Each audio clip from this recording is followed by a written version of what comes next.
Hello everyone, it's Adam here from STEM Learning. I just want to thank you all for going through this course, engaging with the course, and all the great comments you've done as you've gone along and sharing ideas with each other.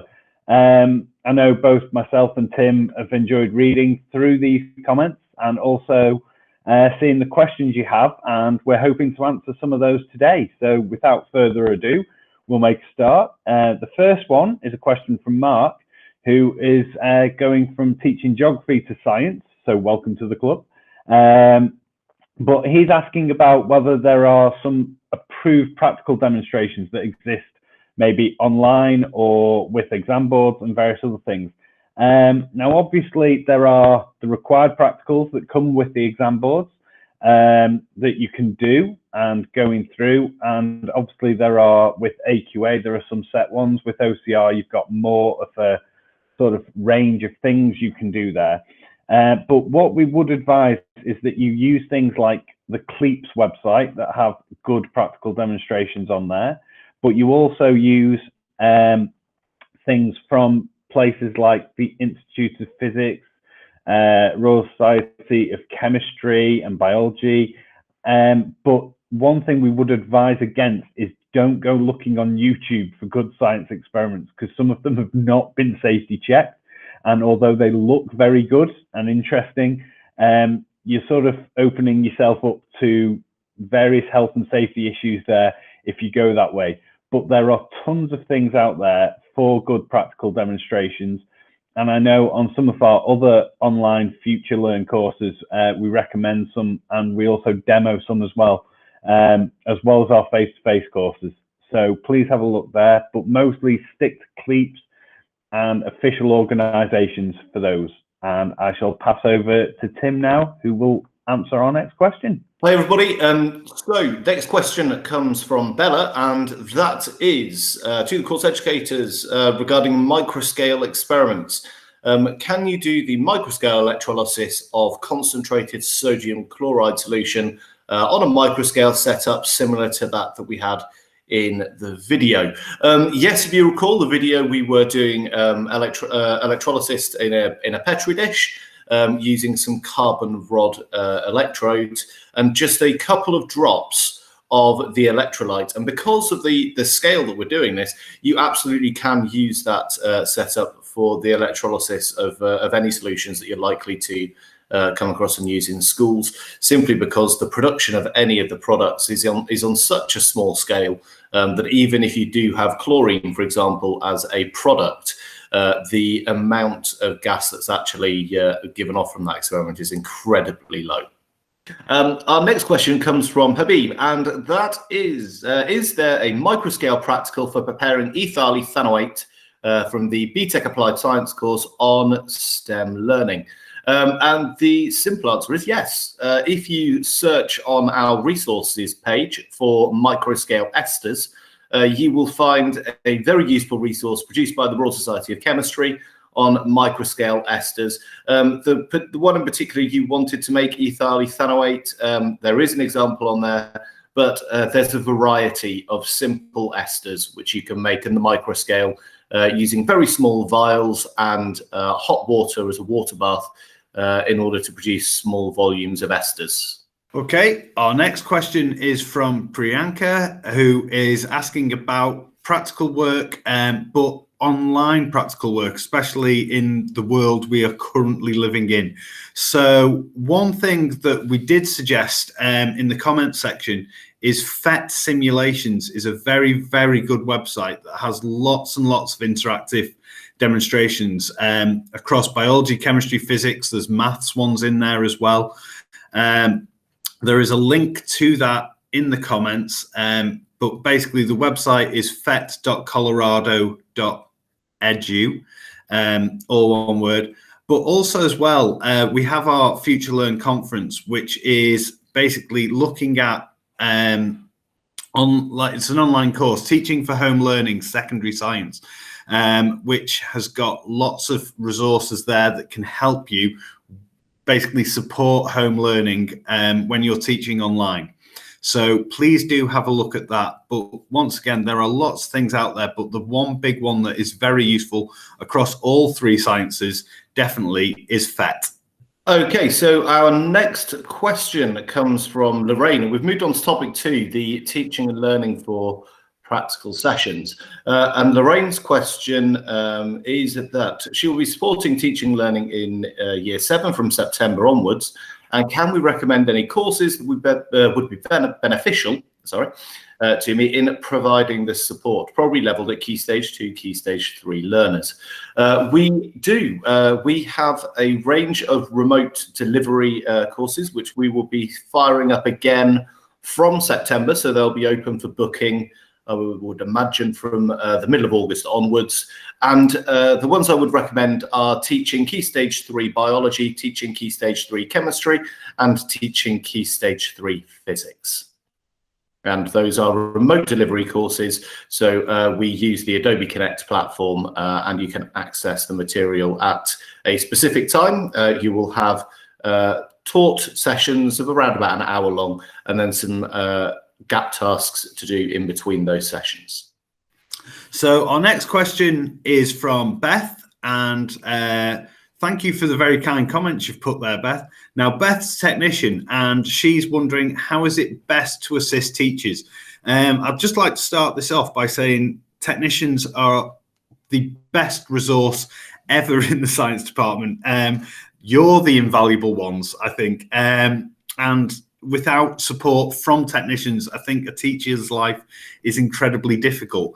In how best to support teachers, one of the ways is to ensure that basically any requisitions that the teachers are putting in are as detailed as possible for you. Also, the fact that they're covering some sort of risk assessment there and that they've looked at that.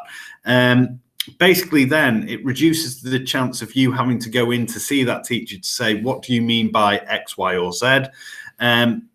But also as well, one thing I would recommend that I found incredibly useful is during inset time and or department meetings is setting some time to one side to sort of say, right, get the technicians in and working together to say, maybe, I don't know, looking at how to set up an oscilloscope, for example. So every year you're not going through that same rigmarole over and over again, but you can sit down with the teacher and say, right, this is an issue we've had this year. Let's try and solve it and work around it that way. Tim, have you got anything to add? Yeah, so just to add a little bit on there to what Adam was saying, it's the comment, Beth, was really clear that, you know, you can feel like you're annoying teachers having to go and ask questions, and the main thing to do is to make sure that teachers are absolutely, you know, crystal clear in what they want, in order to make sure that you don't have to go and ask them questions. So maybe consider your requisition sheets, making sure that it's, you know, there's a space on there for absolutely everything that you could possibly need to know, including disposal, health and safety, etc., so that you don't have to consider things like disposal of chemical routes after the practicals have taken place. The secret to building a relationship, I think, is having some very clear set processes that are going to take place between the teachers and the technicians. A good working relationship is going to involve things like teachers meeting deadlines on when requisitions are handed in, so you're not getting requisitions 3 hours before they need a practical, and you know, procedures that take place within your department. And if you require any help with that, then I would always speak to your head of department as well.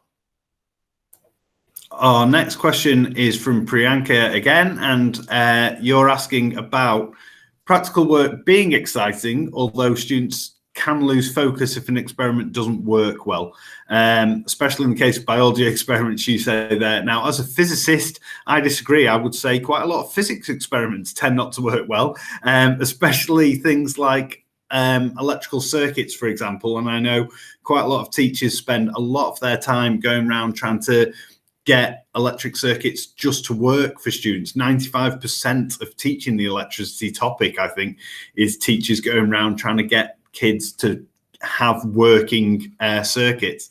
But if experiments fail to work, or you're getting sort of results that don't follow the theory, for example, that's an ideal opportunity to sort of get students to go, well, why didn't it work?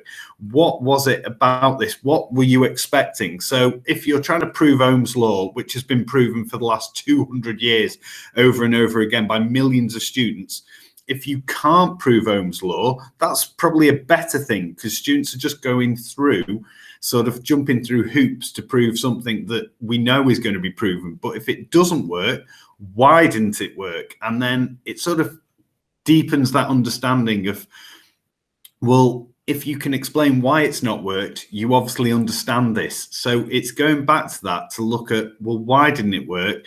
What's the theory behind it? What would you expect to happen? And so how could we correct this going forward? So there is that opportunity there for lots of experiments of, well, why didn't this work? What were we expecting? Why would we expect that? And you can still draw out that understanding. So our next question comes from Jessica, and it says that I find I'm constantly battling against the clock to incorporate a starter, introduction to practical, plenary, analysis, etc., all into a 60-minute lesson. Any tips on managing the pace of the lesson?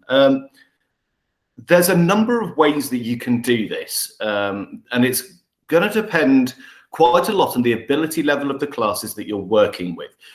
For example, you might want an approach where you guide the students through the experiment. So all the students have their equipment out on the desks in front of them, or in their pairs, etc., however you're working the situation. And we are all going to do this step. And then you get everyone to do it, and it takes a minute or it takes 2 minutes, and then we stop. And then we get the students together again. And now we're all going to do this step. And you literally take them through it step by step, doing each step with them, because then you can control the pace that that experiment is going at. That may not be appropriate for your classes. If you have classes of a particularly high ability, but it's a longer practical, then maybe consider breaking the practical down over a series of lessons. So setting up the practical during one lesson and discussing the science around what you're using, the theory around the apparatus and the techniques. I am going to make an assumption here, Jessica, that maybe I shouldn't, that maybe you are teaching in a school in England. And if you are, certainly that opportunity to discuss the setup of an experiment and why you're using certain pieces of apparatus and the techniques that you are doing meets the AT criteria for both GCSE and for A-level examinations. So do consider that. And then the second lesson, maybe doing the practical work. If you've got time, doing the analysis as well. If not, then saving the analysis for the next lesson or for a piece of home learning.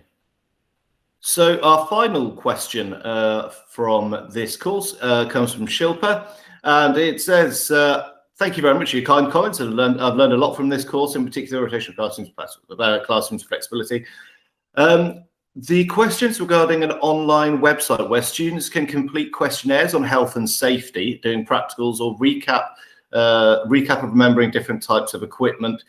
Unfortunately, there is no resource available online that I know of for health and safety quizzes, questionnaires, etc. That's possibly because these things are subject to change, and you might not want to find incorrect material. What I would suggest is reversing the question and you setting some questions on health and safety surrounding a practical experiment, and then use the student safety sheets at CLEAPS on the CLEAPS website. If you search student safety sheets, the student safety sheets are not behind the members barrier. They're open access on the internet. So you could set some questions and ask students to use these student safety sheets in order to answer them. And you could set questions on what the hazard level is of a particular chemical that they might be using, or what the risks are associated with a certain piece of equipment that they might be using. Much safer doing it that way than it is to signpost towards the general internet, because the CLEAPS student safety sheets are kept up to date with legislation in line with the legislation in England, Wales, and Northern Ireland. So if you're outside of those areas, always make sure that you refer to your own legislation. Thank you very much, everybody. Really glad that you've had a good time on this course and you've completed it.